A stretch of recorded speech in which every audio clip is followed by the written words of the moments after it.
Mga kastig. Tatry naman natin to. Tutuigan.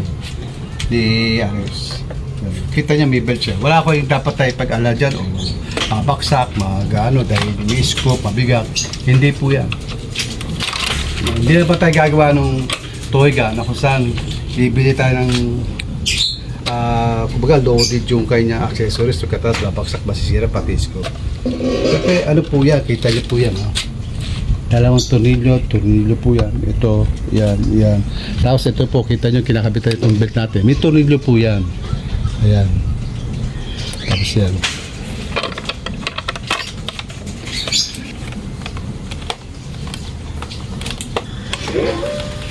Wala tayo bala. Lagi po tayo dito. Okay. Ito.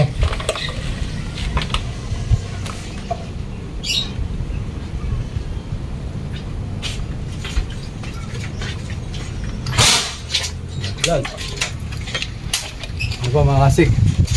Akin po natin.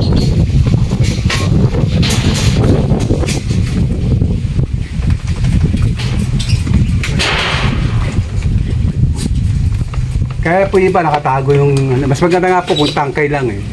Kaso nakatago po yung tangkay sa katawan at sa puno. Kasi nakabalagbag sila eh. Yung bunga nila.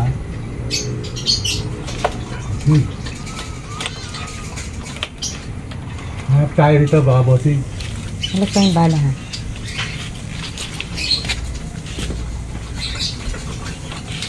Ito lang. Nakatago pa rin eh.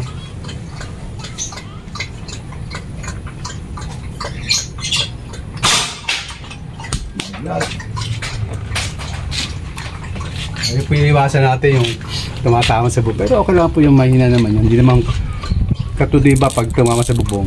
Diba, pana. Kasi pana po, bato ang ano yan eh. Pag tumama yung bato yun, iba ang impact ng matigas. Kasi magaan naman to eh. Hindi naman ano eh.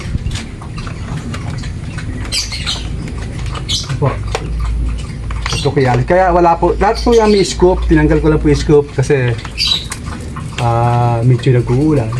Eh, pwede naman siyang open set eh. Ba't gagamitin ko pa yung scoop, di ba? Saka nagamit ko na to. Na-try ko na po sa ano to. Sa scoop. Okay, tangki pa tayo. Yung tagod-taguton ni Jihad nakita. Basta pag bumagsak yun.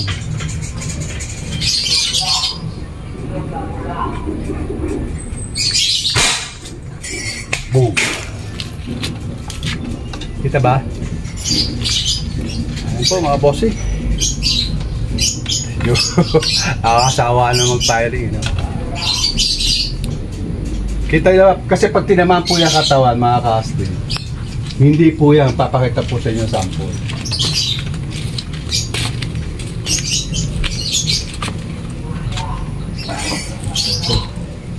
Meron po ulit itong mga sample ako saan. Katulad po nito. Pag tinamaan nyo po sa katawan niya mga boss, hindi po yan, pag tinamaan sa katawan malalaglag na dahil sa lakas, hindi po yan. Mabubutas lang po yan, pero hindi lalaglag yan.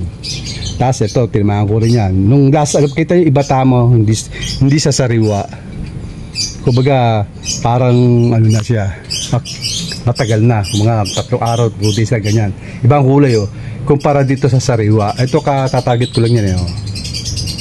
No, hindi po, kailangan po talaga ang target niyan mismo sa tapat dito kung nasaan yung tangkay para pag lampas niyan dito, tatama yung tangkay, putol siya. Kasi pag body lang siya, yung katawan lang, butas lang siya, hindi siya mahuhulog. Ito, sariwa po to, kababalik ko lang yun. Oh. Pero sa tangkay ko siya binabanatan kasi nga nakatago yung tangkay niya. Dito binanata para pag napul dito, lampas, sapul pa rin yung tangkay. Lagdag siya. Okay mga kasip, ito po yan. Oh. Loaded po yan. Pwede po siyang gato lang, maliit lang yung karga ng bitin. Mag-i-stack lang kayo kasi ito mga 10 o 15 putok po ata, no? Kung di ako nakakamali, no?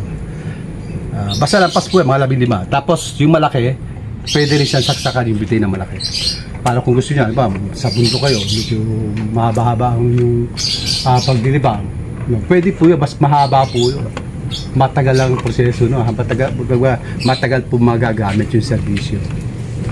Tignan po natin sa layog, no? Tignan po natin, makikita nyo kung gaano rin kalakas. Pero ito, hindi po to long tank, long barrel, no?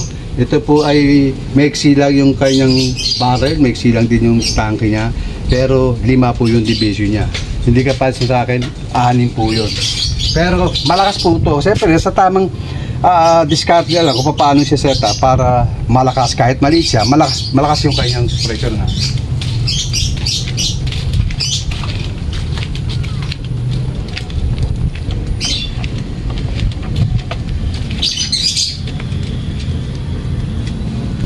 Zoom din, pwede naman.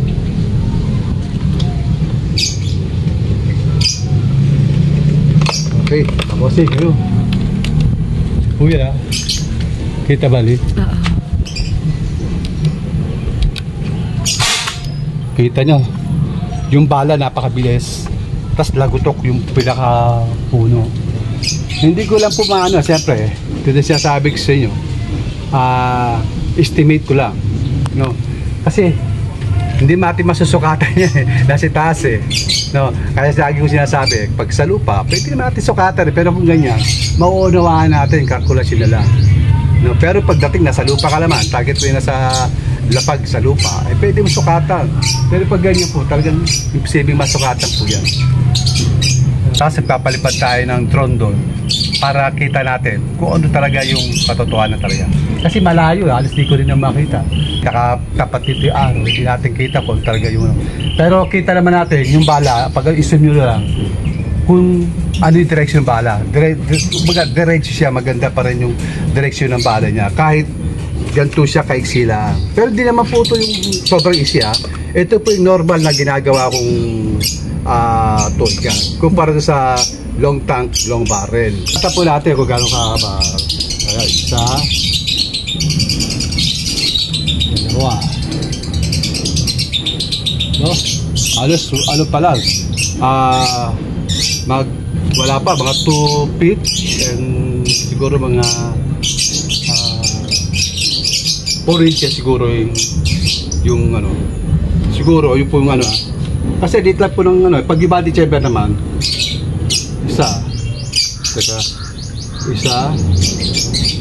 dalawa, kita nyo, lampas pa saka may isa dalili sa pagalo, may sukat pa sing ganito, haba. Kung mas maliit na kamay, ilan lang? Kahit pag maliliit ang kamay nyo, diba, maliliit po yung kamay nyo, maliit po yung panukat nyo. Siyempre, ang sukat to siguro sa akin isa't kalate, baka mga 3 sa inyo, mga 4. Mapapagkamalan po talagang mahaba. Pero may eksila po, kita-kita na po. May eksila naman talaga. Kahit yung pagganyan yung para malalaglag po yan, wala po laglag yan. Sa katerba po yung nakasaksak yan. Ang bibigat po yan. Para kasi bigat na rin ng toy gun to, ay ng CO2. Ano po? Ay po, kita nyo. Ayaw. May mga dumagaan po dyan. Banda, paano pa yan? Banda Mosiko. Di lalo na po kapag yung estudyante dumating, napakarami po niya. Ay po yan, pag nag-target tayo dyan at lumampas, tatamaan po yan. Mga mid-turret. Mga drum and light. School na. Mga ano pala to? Sa school pala. Kaya hindi po tayo pwede mag-target po dyan. Ano? Kasi kung meron man ako itong malakong lugar, ipakikita ko talaga sa inyo. Mahaba talaga. Okay mga kasig, hanggang dito lang po tayo. Ito, nakasumpo ito mga kasig, kaya kita natin parang malapit lang, pero nakasum yan. Ayan. Ayan. Nakasum po yan, malayo po yan, 40 meters po yan, baka hindi lang. Nandito pa ako, medyo malapit-pit pa ako, lumapit pa ako. Kasi dito pwesto ko pag ako nagpapahiring dyan dito po ako pwesto mula doon. 20 meters. Ito sa may madamo doon, may madamo yung kawayan na pangalawa. Po yan. Ito po, isusum natin, syempre, malapit po yan. Ayan. Ay, hindi pala. Hindi pala 20 meters yan. 20 meters po doon. Doon po sa may banda ron, yung nakasalamin kasi ako eh. Yung pong may, doon, yung mismong, may nakatukod na kawayan. Ay po, yan. Yan ang 20 meters. Hindi po rito. Ayan. Doon po 20 meters. Kasi tanda ko, doon ako naglagay ng eh. Pag dyan lang po, 15 meters lang yan, yung ikalawang kawayan. Okay ba, Astig? No? Hindi na po tayo masyadong kasi wala pong ilaw dito eh. No? Wala pong ilaw. Kaya wala po tayong gawa. Saka yung toy ninyo, yung mga nagpapagawa sa wala pa po, hindi pa po nadating. So, thank you po mga Kastig. At ayun. Maraming salamat po sa inyong walang sawang pagsuporta mga Kastig. Siyempre, ito lang na ipangako sa inyo, no? Magbibigay po tayo sa mga top share natin. Hindi ko na po sasabihin kung sino kasi minsan nagkakaroon po na sa maloob. Kasi pare-parehas na po mga top share sa top fan ko eh. Siyempre, pag nagbigay po tayo, maaaring magsilip, magkaroon ng kumbaga, parang yung bang magkaroon pa ng issue pa, di ba? Kaya gagawin natin. Kasi katulad nga po, nagparapol tayo. Kita yung karoon ng issue, di ba? Na yung isa na hindi tumama, tapos naging basket ko, di ba? Siyempre, hindi po, mas maganda na lang, ilihim na lang natin yung pagbibigay natin ng toy gun sa top sharer at sa mga ating mga top fan. Na po mga Kastig. Marami po salamat sa inyo mga Kastig. At pero siyempre, tulad siya sabi sa inyo, hindi na po tayo gagawa. Ano po mga Kastig, hindi na po tayo magbebenta. Gagawa pa rin po kasi siyempre vlog ko po yan, iba-vlog ko po yan eh. Pero hindi na po yung ako po ay magbebenta pa. Dahil hindi ko na po kaya magbenta dahil masama na po sa aking kalusugan. Yung pang mga chemical, yung mga usok, kasi may science tayo. Siyempre, pangalagaan na natin yung ating kalusugan. Ano po, hindi naman tayo bata, kumbaga ano tayo, kumbaga tumatanda tayo, pero kung mga bata yun, medyo kaya pa nila yan. Ano po, kaya lang syempre pagdating ng edad ka na, doon mo aanihin yung pang-abuso na ginagawa mo, gumagawa ka, di nagpa-face mask, syempre itong tira nyo puso o baga. Kaya pag sa mga nagawa po, lagi po natin isipin po yung ating pong kalusugan. Siyempre, safety po, siyempre, lalo meron po tayong pamilya na binubuhay. Safety first po, siyempre, mag-grinder tayo, kahit po natin salamin sa mata, protection po yan, the face mask, mga Kastig, lagi po natin isipin pag nagagawa tayo yung ating mga anak para lalo po tayong makapag-ingat. No po, mga Kastig. Yan po, God bless po sa inyo lahat. Ingat po tayo palagi.